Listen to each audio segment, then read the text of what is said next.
20 people have died in a single Australian swimming hole, and locals believe it's the work of a heartbroken ghost. Back to Dark and Divine Encounters. I'm your host, Denise Dodge, and I am thrilled to kick off season 2 after our winter break. Each episode, I'll guide you through 2 supernatural, one eerie and the other enlightening. Life is a mix of trials and triumphs, and I've seen that the paranormal is no different. If you haven't already, hit the like button, follow us on social media for all of the latest updates. New episodes will drop every Wednesday throughout the season, and please share this podcast with anyone that you know who loves scary stories, spiritual lore, and the unexplained. Please note this podcast features stories of paranormal activity and true crime, which may contain details or descriptions of events and incidents that may be unsettling or triggering for some listeners. So take care of your needs first and always. Today's episode, we are exploring the haunting legend of the Devil's Pools in Australia and dive into a story of my own personal experience with Astral Travel. And we will end the show off with a simple guide for those who want to give astral traveling a try. So let's uncover the mysteries together. 20 people have died in a single Australian swimming hole, and locals believe it is the work of a heartbroken ghost. They call it Devil's Pool, a place as stunning as it is deadly. Hidden deep in the rainforest of Queensland, the waters look calm at first glance, but many who have stepped too close have been swept away by an invisible force, one that seems to target young men mostly. Is this just a dangerous current, or is there truth to the legend of Ulana, the young woman whose tragic story has turned paradise into a deadly trap? Devil's Pool is part of the Babinda Boulders, a picturesque site located in the rainforests of Queensland, Australia. And it's not just a natural marvel, but also a place of really deep cultural significance for the Yidinji people, the Aboriginal tribe that has called this area home for generations. The Babinda Boulders are sacred to the Yidinji, and the stories tied to them are as enduring as the rocks themselves. These stories have been told and had influence over the physical area since before Western influence in Australia. The most famous of these stories is the tragic legend of Ulana and Dika. Ulana was a beautiful young woman from the Yidinji tribe who was married to Warunu, a respected elder. Her marriage was arranged, as was customary, but her heart belonged to someone else, a handsome young warrior from another tribe called Dika. Neighboring tribes settled in the area. Ulana and Dika met and fell deeply in love. Their relationship was forbidden, though, and they knew the consequences would be severe. Unable to stay apart, the lovers ran away together, fleeing into the lush wilderness. Their escape didn't last long. The tribes united to track them down, capturing Dika and tearing him away from Ulana. Heartbroken and desperate, Ulana managed to break free from her captors and reach the edge of the Babinda Boulders. And with one final anguished cry for her lost love, she threw herself into the waters below. The still pools erupted into a raging torrent and has been this way, an incredibly dangerous place ever since this heartbreaking situation occurred. Yidinji legend says her spirit remains, waiting for Dika to join her. The Yidinji people believe Ulana's spirit haunts the Devil's Pool, luring young men to their deaths as a reflection of her own grief. This belief is not dismissed lightly, and since 1959, according to public record, more than 20 lives have been lost there, nearly all young men. Locals warn visitors to respect the cultural significance of the site and heed the safety signs. They're everywhere. But some, for whatever reason, ignore the warnings, only to meet a fate that seems eerily consistent with the legend.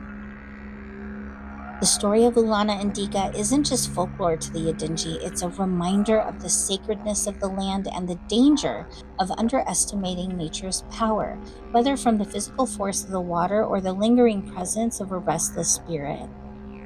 And while the legend of Ulana is haunting, the dangers of Devil Pool are far more tangible and equally chilling. What appears to be a tranquil, crystal clear oasis hides a deadly reality beneath the surface. Waters of Devil's Pool are deceptively strong with powerful currents, slippery rocks, and submerged chutes that can trap even the strongest of swimmers. Sudden torrents of water caused by heavy rainfall upstream can transform the calm pool into a raging death trap in a matter of moments. One of the most harrowing accounts comes from the rescue diver tasked with recovering a body from the pool. Despite his extensive training and experience, the diver admitted it was one of the most dangerous missions of his career. The body had been trapped underwater for weeks and was pinned by the relentless force of the current in an underwater chute. And even with specialized equipment, navigating the treacherous conditions was nearly impossible. His haunting words were, "It's like the water doesn't want to give up, it's dead."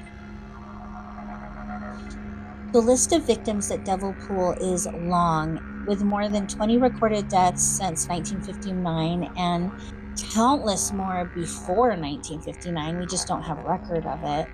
And it's nearly all young men. Some have slipped on the mossy rocks and been swept away, while others have been caught in the unpredictable surges of water. And despite numerous warning signs and the pleas of locals, the allure of the pool continues to draw thrill seekers. Many underestimate the danger, believing they can outmatch the forces of nature or that the stories are merely exaggerated. This interplay between legend and reality is what makes Devil Pool so eerie. The Yidinji people's warning about Lulana's spirit takes on a whole new weight when paired with the tragic and often unavoidable deaths that happen at this site. Whether it's the power of a grieving spirit, or the cold, unyielding force of nature, or the combination of the two together, one thing is very clear: Devil's Pool demands respect. Those who ignore the warnings, cultural or otherwise, may find themselves part of its deadly legacy. For the Yidinji people, Devil's Pool is far more than a natural landmark. It is a sacred site woven into their cultural and spiritual identity. The story of Alana is not just a tragic love tale, it is a deeply rooted warning meant to protect lives and preserve the sanctity of the area. And for the Yidinji, this pool is imbued with spiritual energy. It's a place where the veil between the physical and the spiritual worlds is thin. And to them, it's not just water and rock, it is a living, sacred entity that demands admiration. Centuries, the Yidinji people have passed down the stories to remind their community and any outsiders that may come by of the pool's dangers and spiritual significance. But as tourism has increased, the connection between the myth and the site's reality has often been overlooked and dismissed as simply superstition. Recognizing the tragic patterns of fatalities, modern safety measures have been put in place to protect visitors. Warning signs in multiple languages now line the path to the pool, graphically illustrating the dangers. Fences have been erected to restrict access to the most perilous areas, and surveillance cameras monitor the site to discourage reckless behavior. Despite these efforts, though, some still manage to find ways to bypass the barriers. I don't know if they're drawn by the pool's beauty or if it's their own sense of invincibility. I don't know. For the Yidinji, these measures are both necessary and bittersweet. While they help save lives, they also highlight the disconnect between the sacredness of the site and the way it is often treated by outsiders or visitors. To truly honor Devil's Pool and places like it requires more than just heeding safety warnings. It calls for a deeper respect for the land and the stories that have safeguarded it for generations. The Yidinji remind us that myths like Ulana's are not just relics of the past, they are living, breathing lessons that often demand to be heard.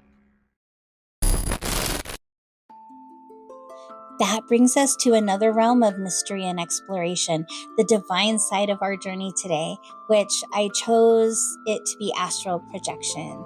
Astral projection invites us to step beyond the physical into a world that blurs the line between myth and reality, and I'm really excited to tell you experience with it, or at least one of my experiences with it. I try to astral project regularly and with intention, but I'm going to tell you about my first encounter. I remember the first time I was young. It was the 90s, and I spent a lot of time in Yahoo chat rooms, specifically the pagan, occult, and metaphysical chat rooms. Getting online required listening to that sound and waiting for things to load. There's a lot of waiting back then. And I was one of those nerdy weirdos that spent way too much time online. And even though I had friends at school and in my neighborhood, I had way more friends online on the internet over the globe. Meet daily in those chat rooms.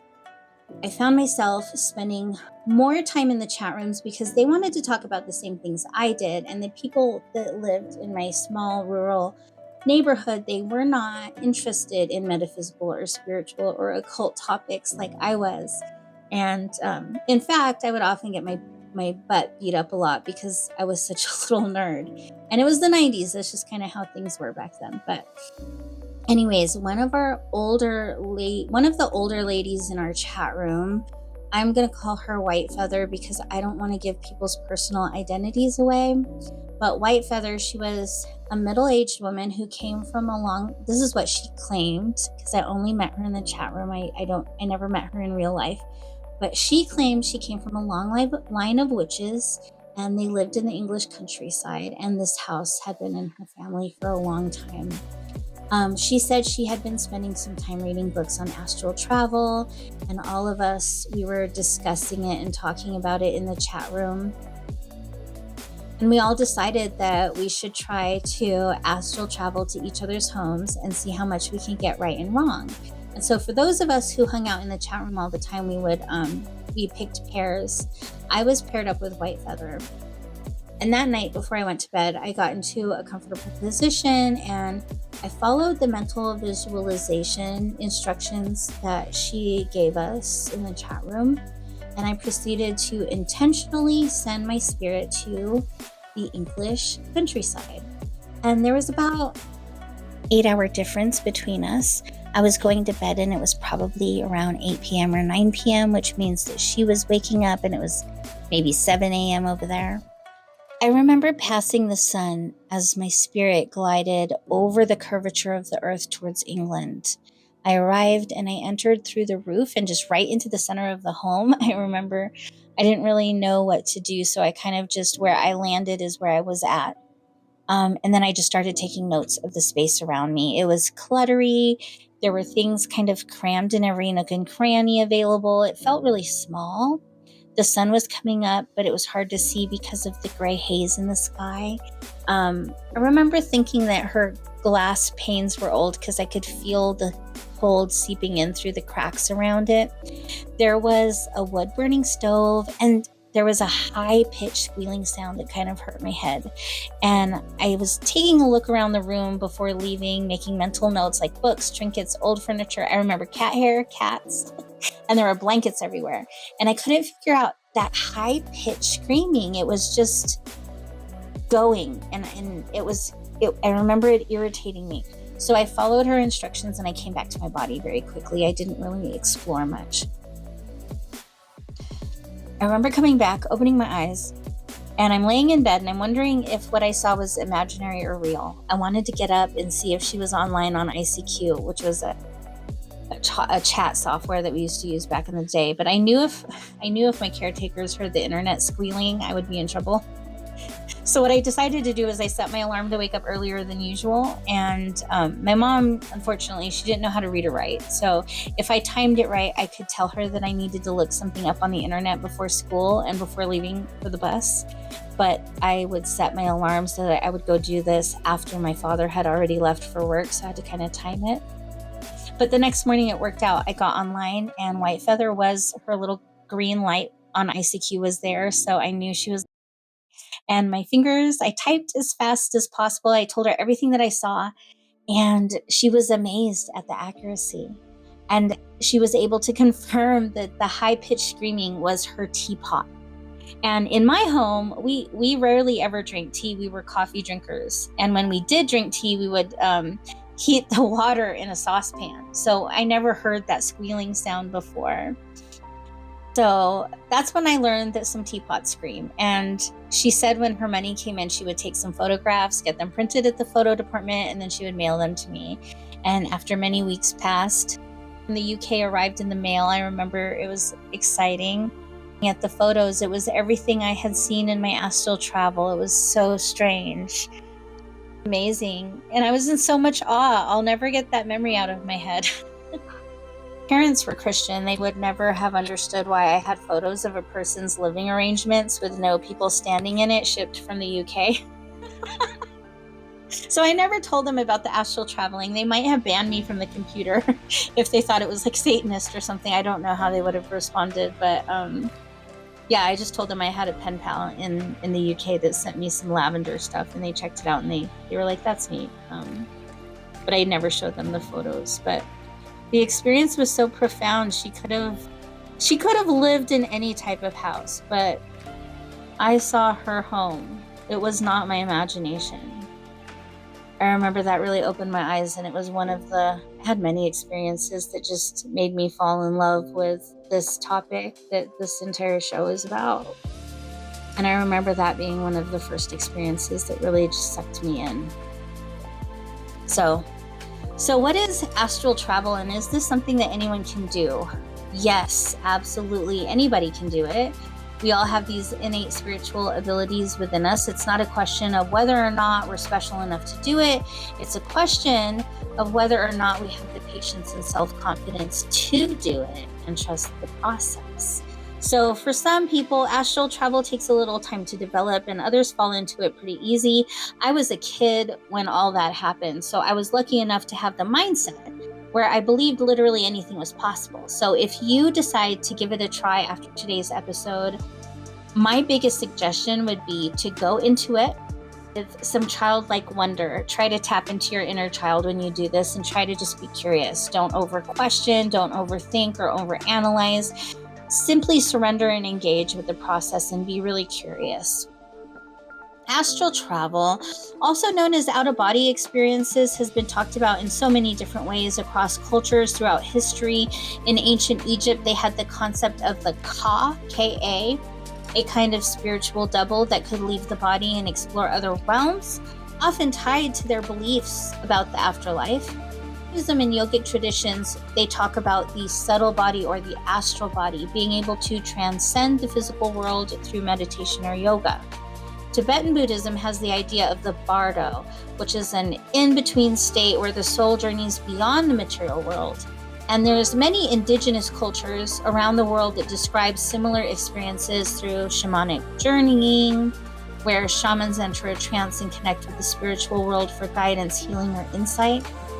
Interesting thing I wanted to point out was Western esoteric traditions in the 19th and 20th centuries picked up the term astral projection, and they were the ones that started using it in occult and theological teachings to describe other dimensions.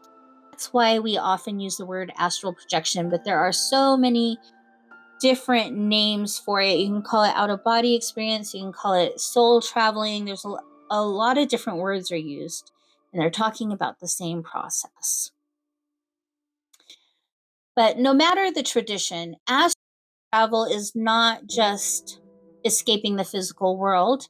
It's often a way to grow spiritually, learn more about yourself, or feel connected to something bigger, more expansive. Across all of the stories and practice, there's this universal human curiosity about going beyond our physical limits and exploring the mysteries of the soul. And so that's what astral is all about. So, how does someone astral travel? Before we dive in, it's important to note that there are countless methods for astral travel, and what I share with you here today is not the only way to do it. There are many different ways to do it. This is just one approach. Curious about other techniques or want to explore culture-specific practices, feel free to reach out. There's also so many resources online, so feel free to do some rabbit hole exploring with this. But if you want to, feel free to reach out. I'm happy to help and help research with you if I don't have the answer. So, steps to astral travel. My step one is set your intention. Begin by deciding why you want to do this, whether it's for self-discovery or spiritual growth, or you're just curious. Having an intention about what it is you're trying to accomplish with astral traveling and getting really clear about that before you do it is really helpful. Otherwise, you kind of wander around, is what I've noticed. I suggest picking a place, maybe a place you're less familiar with, and starting with that. Pick a place that's neutral, that you know nothing too crazy is going on. And then you're going to prepare your space. Find a quiet, comfortable spot where you won't be disturbed.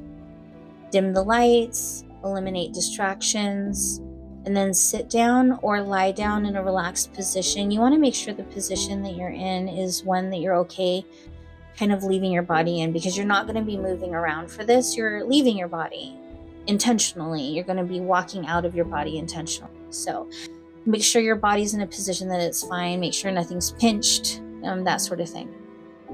Be quiet and comfortable. It should be a spot where you're not going to be disturbed.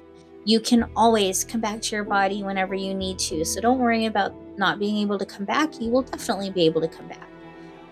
The way that I was taught was that there's a silver cord that connects you and your body, so you can't separate permanently.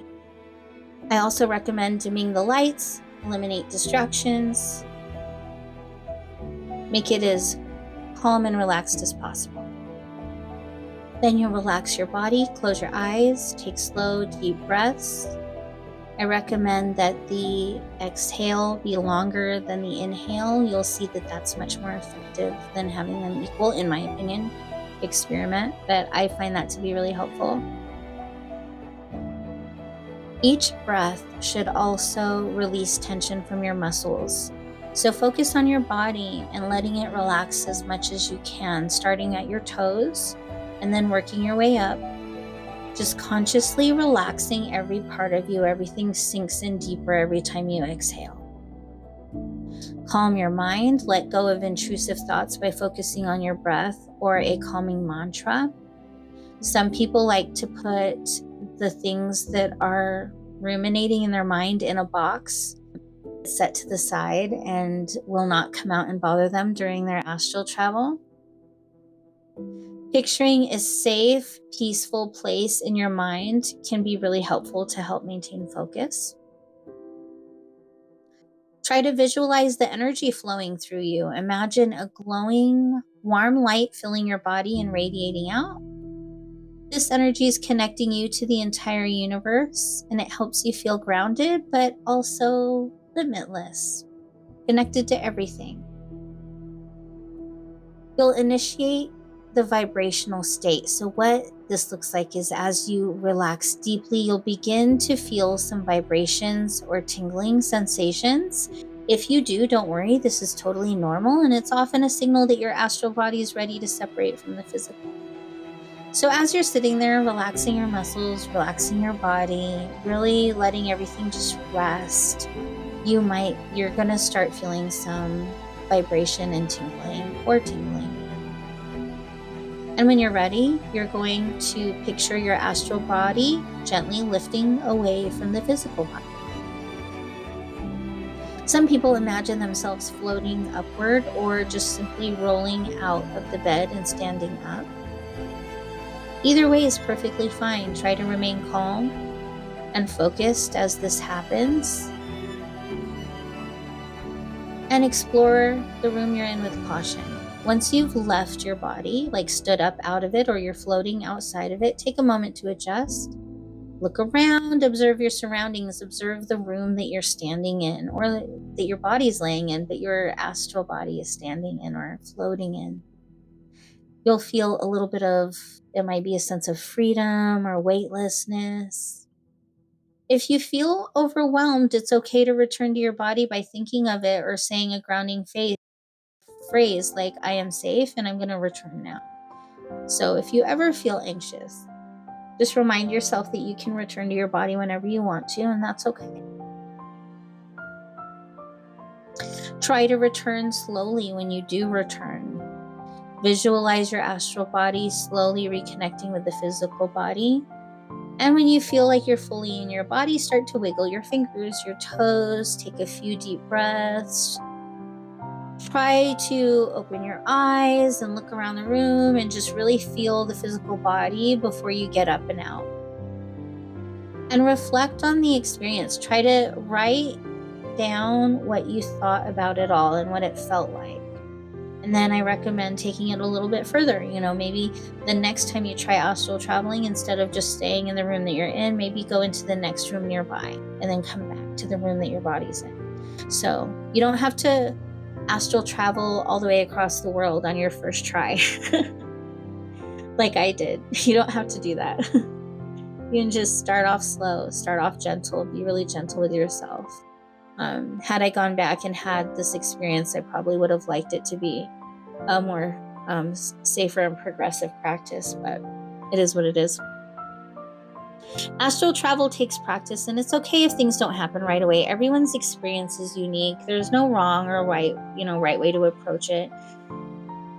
I just like the idea of starting off slow and starting off small so that you can kind of build your window of tolerance and not overwhelm yourself too much right off the bat.